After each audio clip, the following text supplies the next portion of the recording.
appreciate you letting us come out here and film some footage, and also appreciate your business. No problem. Thank you. Looks good. So Michael, how did we help you out with getting the funds and the approval for your roof? How did that help you? Well, we had a storm earlier.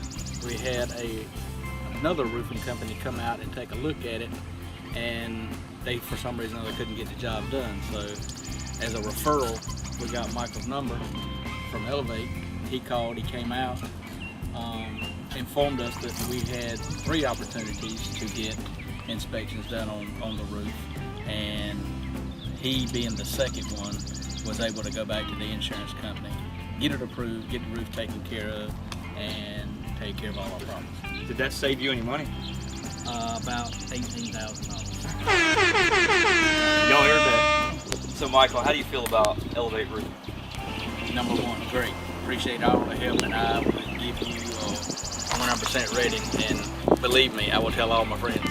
That's what we like to hear. Thank you, Thank you, Michael. Mr. Lancaster, for letting us get the job and stuff. Everything done looks good.